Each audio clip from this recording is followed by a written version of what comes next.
New year, new kitchenware with Caraway. Start your year off right with non-toxic kitchenware so you can ditch the chemicals and make healthier cooking a piece of cake. With our exclusive discount, you can now save on the full suite of Caraway products, including food storage, tea kettle, and mini cookware. My favorite thing about Caraway is that they're made without any toxic materials like PFAs, PTFE, PFOA, or other hard to pronounce chemicals. Over 30,000 people have raved about their Caraway kitchen, including me. So now it's time to try it for yourself. Visit carawayhome.com/respectable to take advantage of this limited time offer for 10% off your next purchase. This deal is exclusive for our listeners, so visit carawayhome.com/respectable or use code respectable at checkout. Caraway, non-toxic cookware made modern. This show is sponsored by BetterHelp. When you're at your best, you can do great things. But sometimes life gets you bogged down and you may feel overwhelmed or like you're not showing up in the way that you want to. Working with a therapist can help you get closer to the best version of you. Because when you feel empowered, you're more prepared to take on everything life throws at you. I am a huge advocate of therapy. I think everyone should get some, and don't wait until everything falls apart to call a therapist. One of the reasons that you have a therapist is to keep things from falling apart. If you're thinking of giving therapy a try, BetterHelp is a great option. It's convenient, flexible, my favorite part, affordable, and it's entirely online. Just fill out a brief questionnaire to get matched with a licensed therapist, and you can switch therapists anytime for no additional charge. If you want to live a more empowered life, therapy can get you there. Visit betterhelp.com/ratchet today to get 10% off your first month. That's BetterHelp, HELP.com/ratchet. Did you know that when it comes to shopping online, shipping costs are the number one cause of abandoned carts? In a landscape where free and fast shipping is the norm, it can be hard for smaller e-commerce businesses to compete. Running a business can be stressful, but using ShipStation isn't. I've used ShipStation since the launch of Ratchet and Respectable merchandise, and I have no complaints. It's so easy to use, and right now, ShipStation is offering a free trial so you can try it for yourself. Keep growing your business all year long with ShipStation. Use promo code RESPECT today at ShipStation.com to sign up for your free 60-day trial. That's ShipStation.com, promo code RESPECT. Ladies and gentlemen, boys and girls, and those who don't identify as either, you are listening to Ratchet and Respectable with Demetria L. Lucas. I'm having one of those days where I'm like, whose life am I living? Last night, I went out with a woman who I met in Ghana. She was in town for Global Citizen, and she lives in South Africa. And I'd hit her up to say I was coming in town, and she suggested that we grab a drink during the week. And I was like, my schedule is really crazy because I have to be in front of my laptop from 8 to 1 p.m. every weeknight. And so she was like, let's get up for happy hour. Like, I know a bunch of places. And like, literally, she sent me a bunch of places, each one more fabulous than the previous. And I was like, oh my God, Johannesburg. Remember I said I got spots like LA? It got spots that are sexier than LA. It's crazy here. But we met up last night and she's just really, really dope. I feel very, very lucky, privileged even, that I can bop around the world and just meet really dope people who really look out for me. And I'm just mentioned, I have to be in front of my laptop every night from 8 to 1, but I actually asked for time off yesterday. I've been flirting with our friends over at South African Tourism, and they had a big event last night. One of the guys who works there hit me up and was like, hey, I know you got to work every night, but we're doing this really big event and everybody that you need to meet is going to be there. So you need to come. And I was like, bruh, you know, and he was like, I know, but I'm asking. So I had to ask my EP and I was like, hey, so is it possible? So it was a dinner with Kevin Hart sponsored by South Africa Tourism and the Nelson Mandela Foundation, and also Adweek Johannesburg. So it was a dinner and a one-on-one talk with Givhan Hart. He's got a new movie coming out on Amazon Prime. There was a screening of the movie as well, but I couldn't stay for that because I had to be back by 11 to get back on the Zoom call. You know, I used to not be the biggest fan of Givhan Hart. I still don't think his stand-up is all that funny. And I don't think he's a bad comedian. It's just not my taste of humor. I want to say, like, he got caught cheating on his wife, and then he was trying to clean up his image and did that documentary on Netflix, which made him look like a complete ass. And I was like, bro, you could have kept all that in the vault. I don't understand how you got all that footage and then saw the edited version and was like, yeah, let's put this out. I wasn't fond of him because I thought he was just an ass. There was something else. Oh, the Oscars. He refused to apologize for being homophobic. I don't know if it was a cheating thing or the homophobia thing that came first, but I didn't care for either of those. And then the horrible documentary. And then he was quiet for a minute and he came back and he made a movie about the single father raising a little girl. And that was heartwarming to me. And I was like, okay, he's trying to rehab his image. He's trying to give us a different perspective of him. And then he did that movie with Wesley Snipes and he held his own with Wesley Snipes. And then for the most part, I don't follow him on Instagram, but every once in a while I check in. I was just on his page earlier. But for the most part, I see him willingly trying to rehab his public image. And usually you don't hear a lot from him or about him, at least not this controversial. He may post on his page like with the same frequency as Will Smith, but he's not putting out stuff that's controversial because I rarely hear anything about him unless he's promoting a film. And when I do hear things about him, it's mostly positive and it's attached to a project. Also, this is where I was going with this. Must have been like 2018, 2019. I was still living at home with my parents. And I was walking through the living room and my dad said, I want to go to the movies, which is a weird thing to hear from my dad because prior to that moment, I don't ever remember going to the movies with my father. I might have gone when I was like a small kid, but I mean small, like before 7. I have no memory of going to the movies with my dad. And I asked him about that once. And he told me he grew up in segregated Mississippi. There was like a black section and a white section. And he was like, my old man didn't allow us to go to the theaters because he didn't want us to be subjected to colored section and white section. He didn't want us to be discriminated against or, get used to inferior treatment. So he said he grew up not going to the movies, which makes perfect sense to me. So I'm passing through the living room. My dad said he wants to go to the movies. And I was like, well, okay, like I'll take you to the movies. I'm like, well, what do you want to see? And he was like, I want to see the little guy. The who? He was like, the little guy. He's like, the little guy. He's so funny. And I was like, the little guy. And he was like, the funny guy, the funny little guy.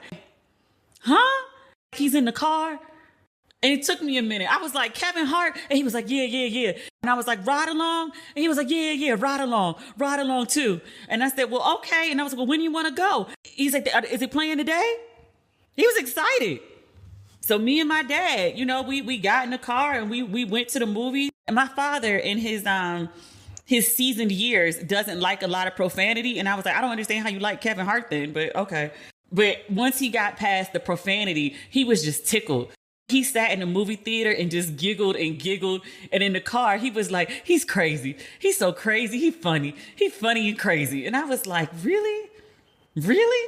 That's the first time I remember going to the movies with my father. And I was like, of all people, Givhan Hart creating bonding moments and firsts in families.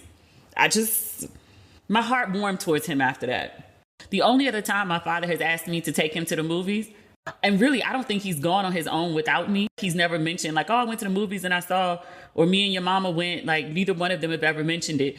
He asked me to take him to see Black Panther because he was like, everybody's talking about it. And he was like, they say the boy went to Howard. And I was like, Chadwick Boseman? And he said, that's the Black Panther? And I said, yeah. And he said, yeah, the Black Panther went to Howard. And I said, yeah. And he said, we need to go see that. We need to support him. Well, all right. I've already seen the movie 3 times, but yes, I will take you to the theater to see it again. Happily, gladly. Father wanted to see the Black Panther, support the boy who went to Howard.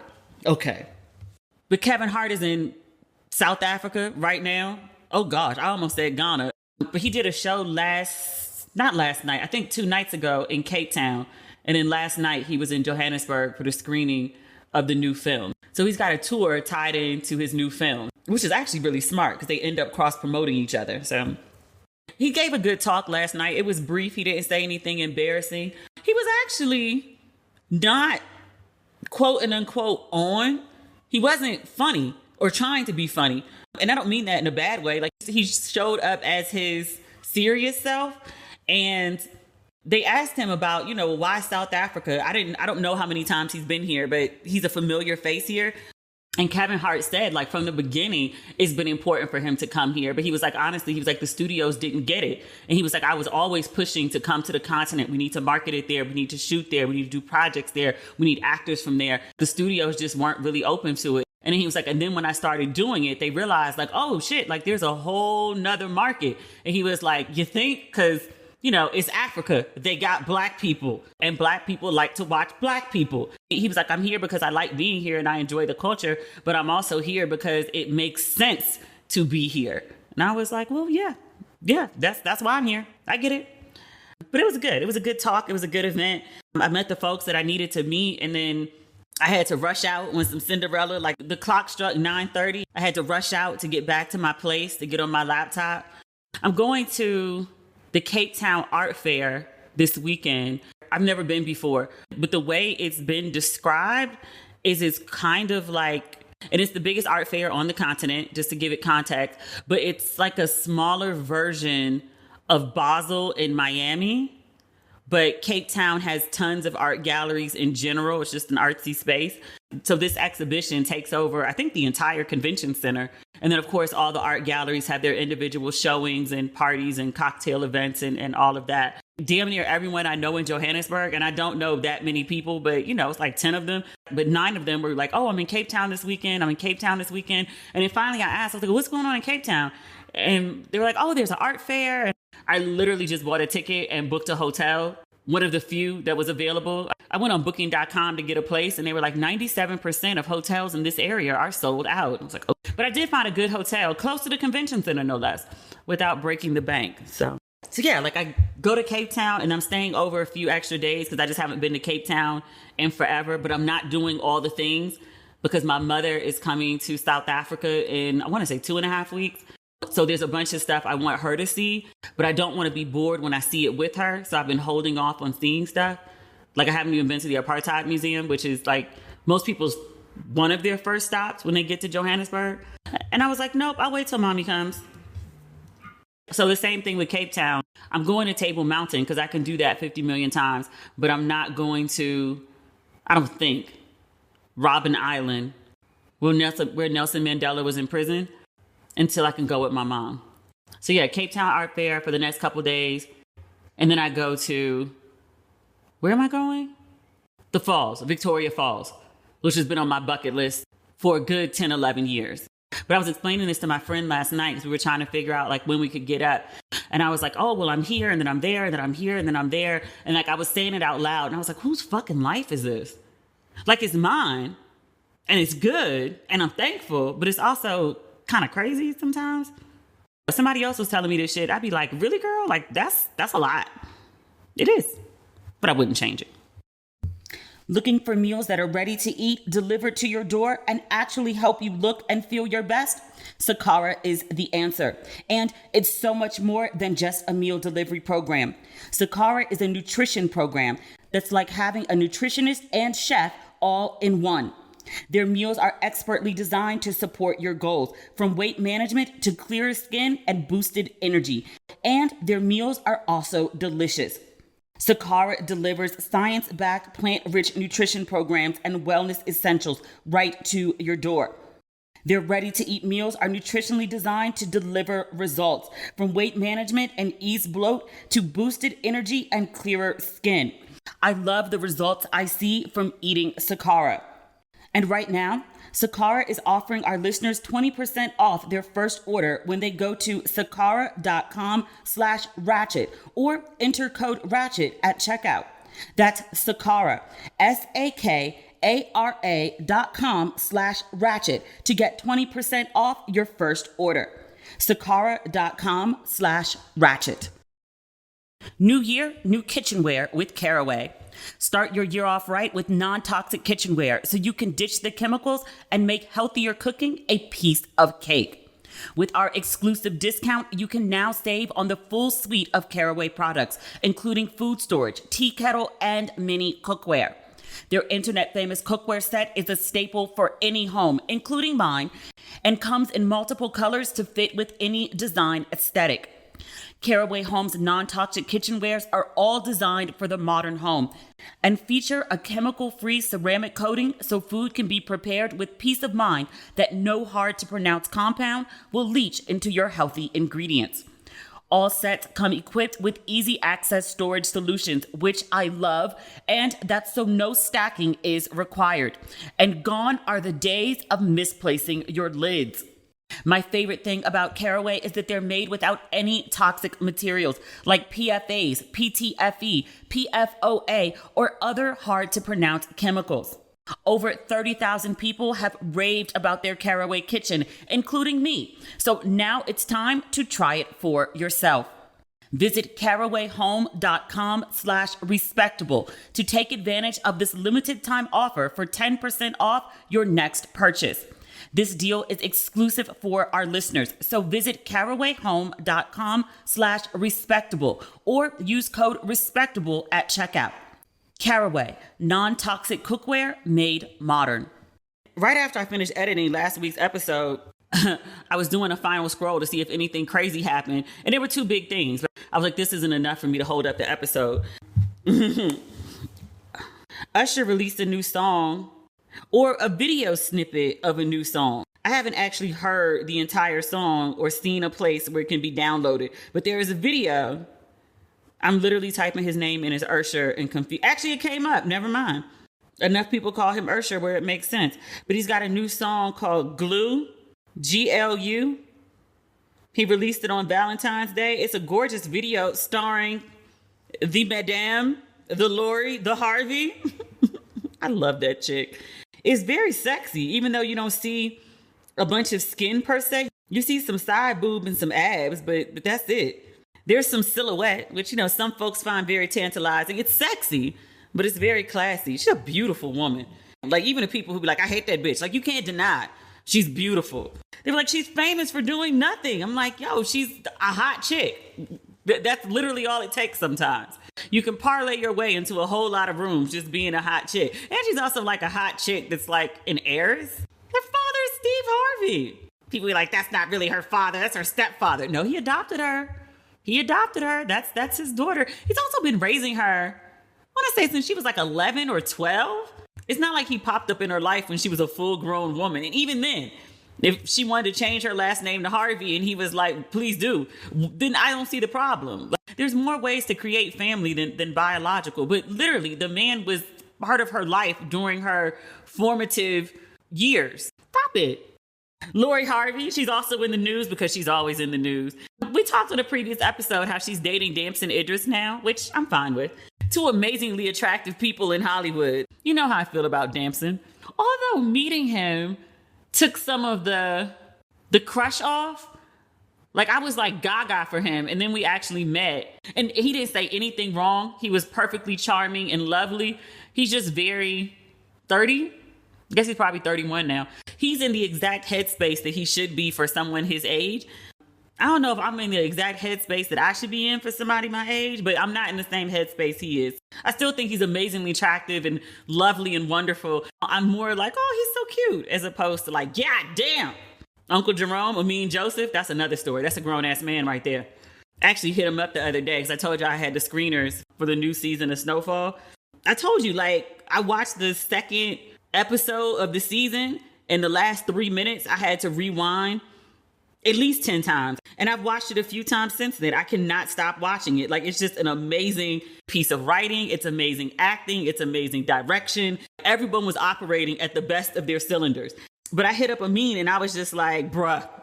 I said, I'm watching the screeners for the new season. I said, that diner scene, I have rewound it literally 10 times. I was like, that's your brick by brick. I knew you had range. I didn't know you could do that, in all caps. I said, great, great work. Hope you and the fam are well. So he hit me back. I won't say everything that he said because it's a DM and, it's private conversation. But he did say this about the season. I don't think he'd mind if I shared. He said this season, and this is not any kind of spoiler, he said this season is going to tear you apart. The fuck apart. Literally. I said, okay. I'm not ready for it, but I'm going to be ready for it. I can say this now because we're not under embargo anymore.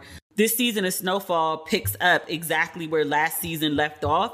And if you remember where it left off, it was Teddy, the CIA dude, had stole, was it 77 million? I think. All of Franklin's money, everything that he worked for, I want to say like really in the last 3 years. I'm like, you made all that in that amount of time? But he stole all Franklin's money. So Franklin was broke. Teddy was no longer willing to work with Franklin, and he was now working with Aunt Louie. And obviously Aunt Louie is married to Jerome, and Jerome is Franklin's uncle. So Unc is in the middle. Unc has loyalty to Franklin as his nephew, and also his sister, who is Franklin's mother and who's working with Franklin. But the family's basically at war. Franklin had gone to Louie and been like, I need to find a connect because he, took all my money. And so she was like, yeah, there's nothing I could do to help you, because she wasn't willing to give the connect up because now she's the new Franklin and she wants the money. And I think less so the money, but the power. So yeah, so the family is feuding and it's not going to end well. One of those four people, Unc, Franklin, Louie, or Uncle Jerome, I doubt if they all are alive by the end of the season. I would guess that one, maybe two of them is dead. That's not any insider information. That's just kind of what I think I know about storytelling. There's no way all four of them survive the season. It's just not going to happen. Also, I don't think Franklin's daddy is dead. Like, allegedly, he's been killed. He disappeared from Cuba. Everyone thinks he's dead. But is he dead? I don't know. This is TV. Until I see a body, are you really dead? And even then, over on, what's that show? I haven't been watching it either. That's my show, too. BMF. We done seen, what's the dude, Lamar? We saw Lamar get shot the fuck up. We're like, ooh, he dead. And then come to find out, nigga ain't dead. I need to catch up on BMF. I haven't watched any of my shows since I've been over here. I guess it's only been a week.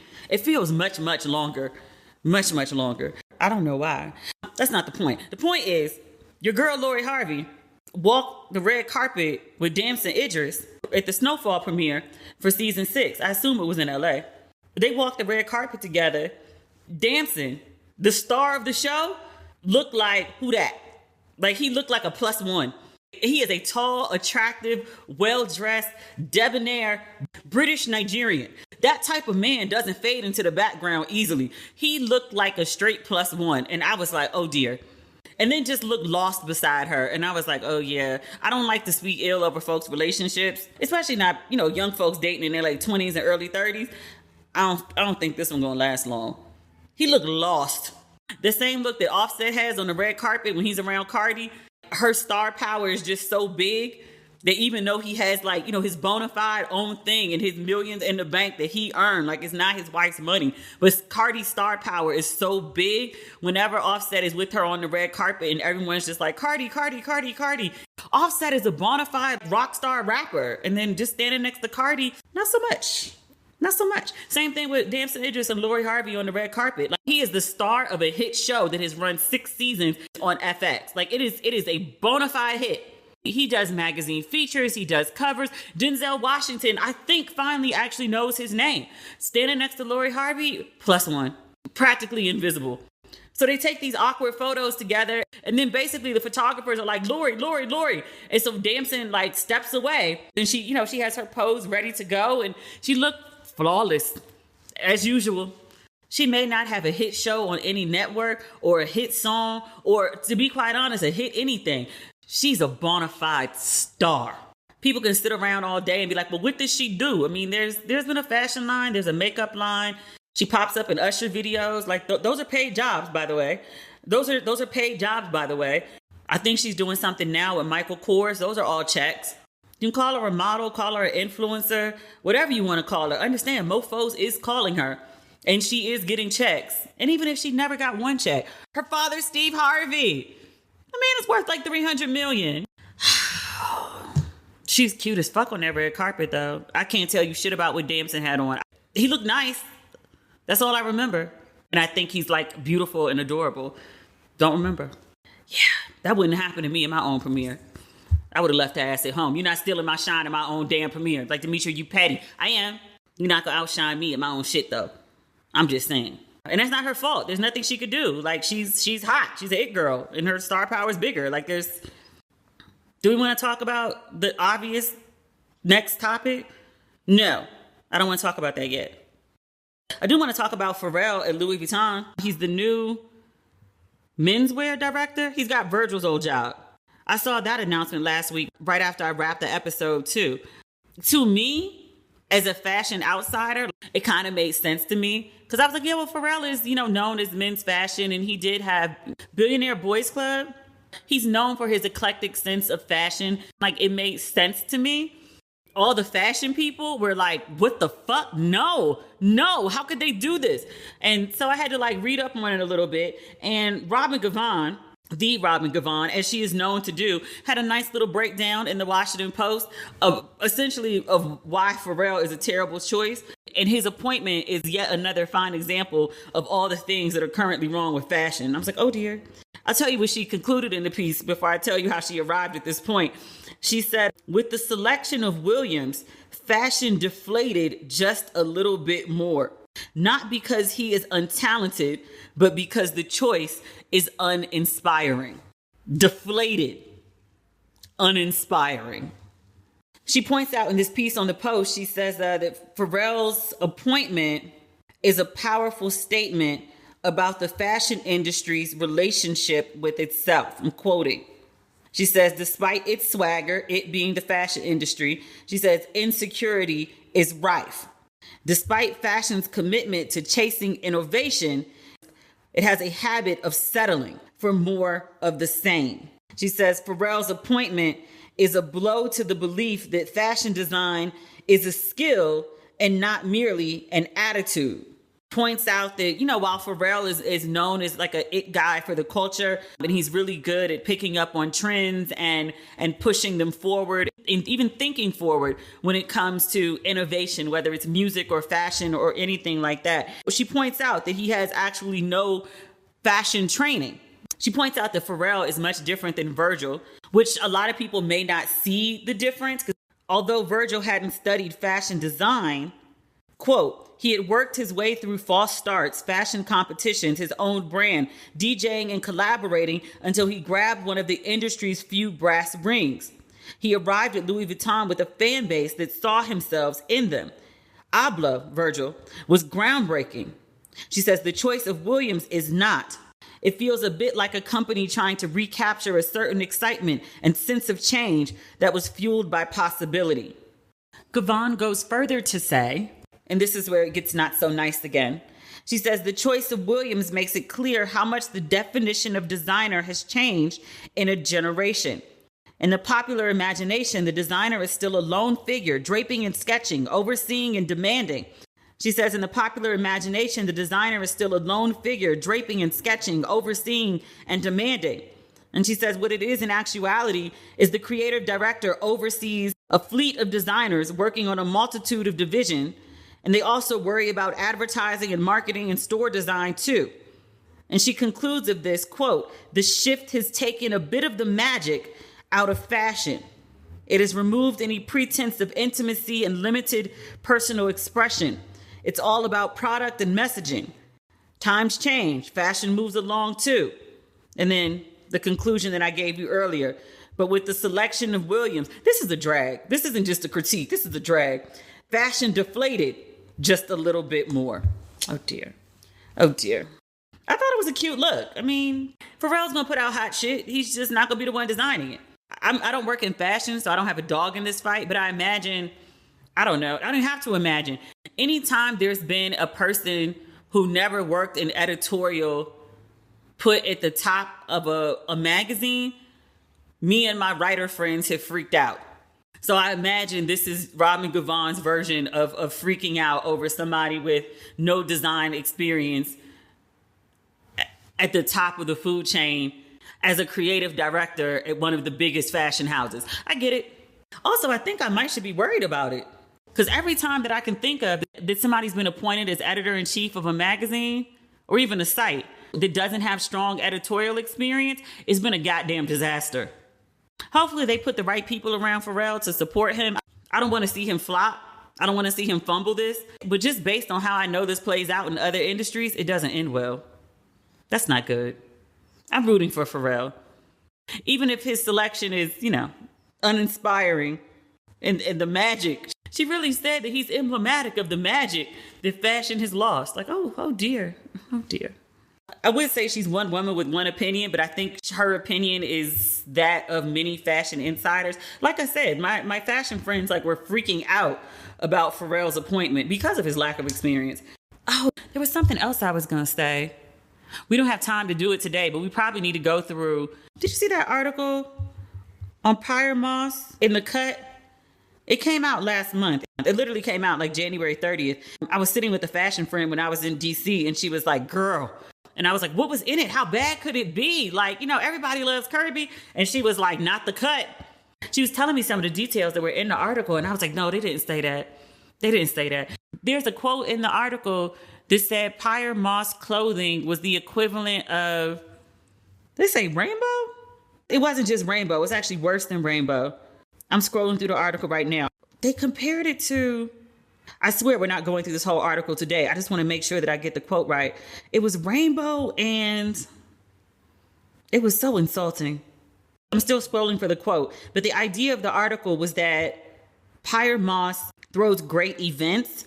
They know how to do great marketing and get people to pay attention, but they don't know how to sell clothes.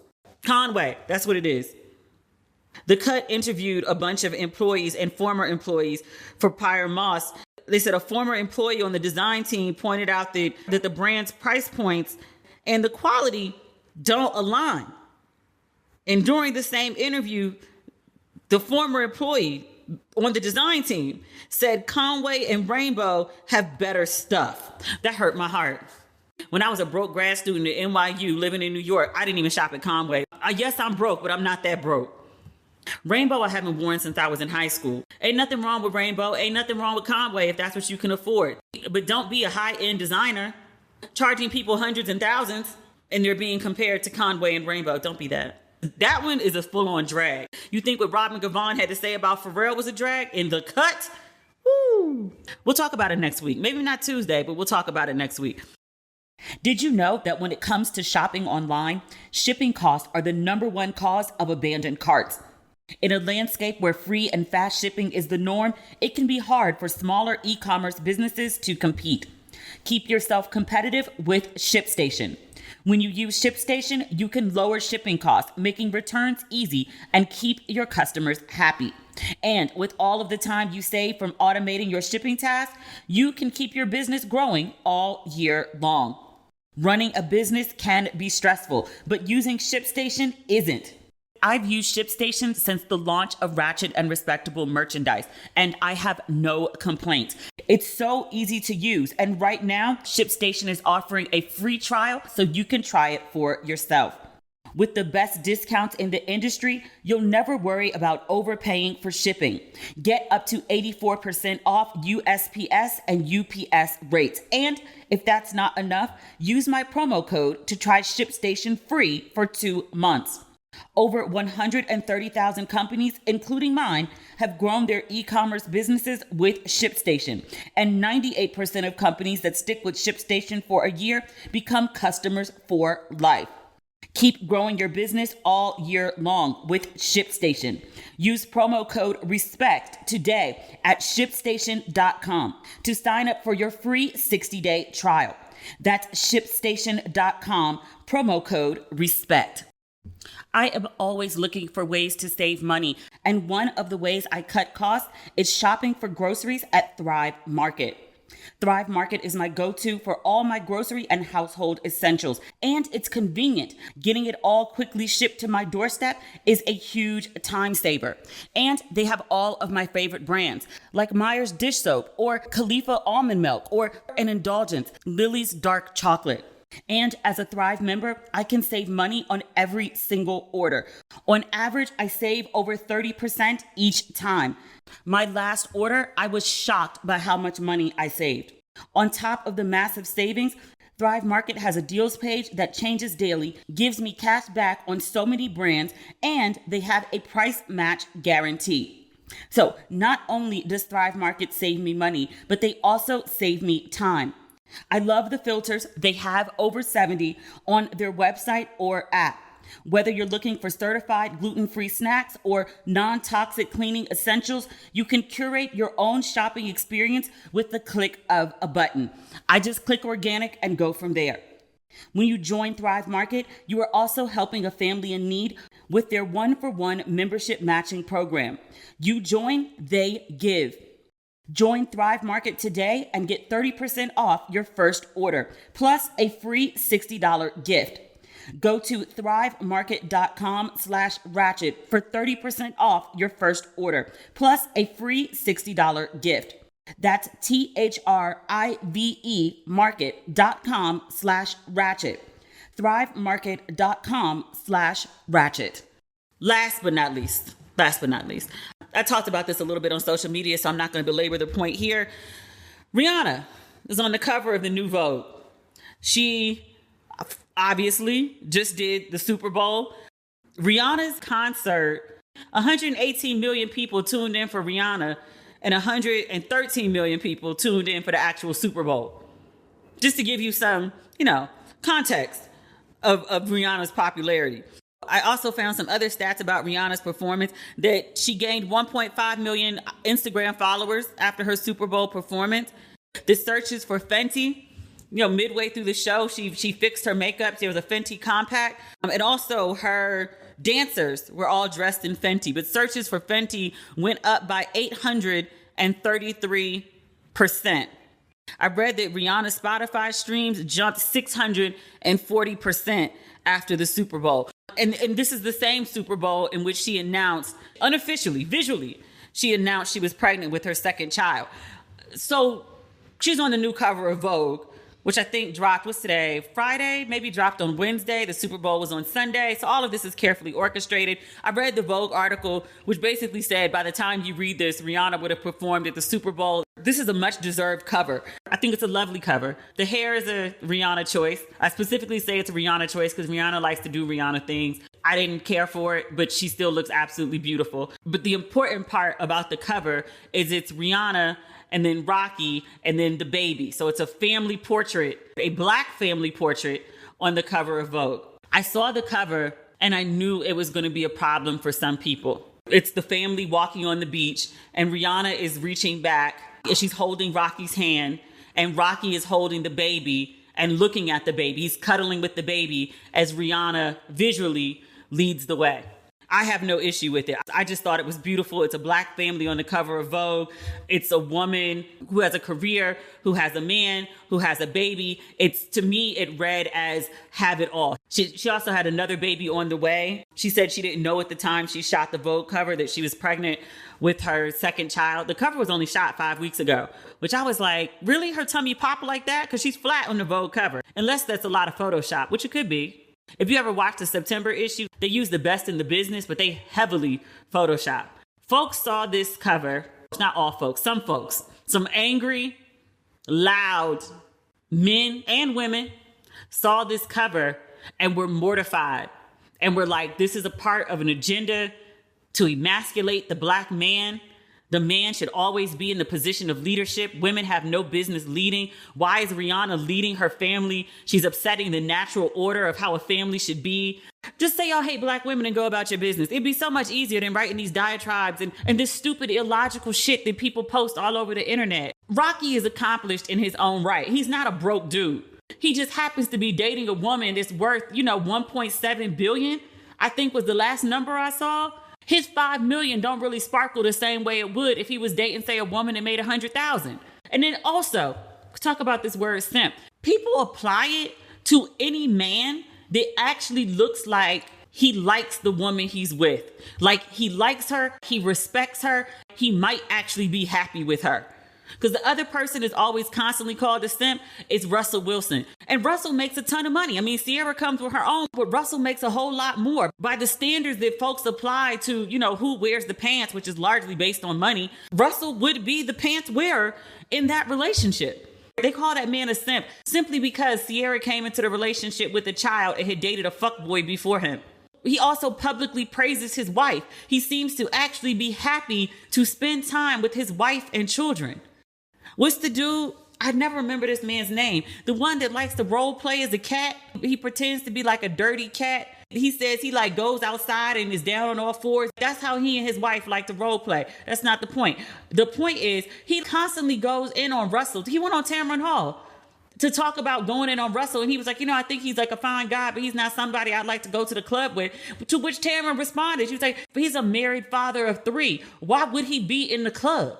Why would you look at this grown ass man in his mid 30s with a wife and 3 children and think of the club for any reason? I know there's something to do around the damn house. Do it. I know one of your kids needs some kind of attention. Pay it. Come on. But now they're doing the same thing to Rocky. Oh, he's a simp. For what reason? Please tell me. The ASAP Rocky. I'm sure he's a lovely person. For what reason should ASAP Rocky be one on the cover? That's clearly a Rhianna choice. For what reason should Rocky be in the foreground of this Vogue cover? Is the story about him? Did he perform at the Super Bowl? I saw he was at the Super Bowl. I saw he was there being a supportive and loving partner. He was holding up his phone and he was recording Rhianna on stage. He looked excited and hyped for her.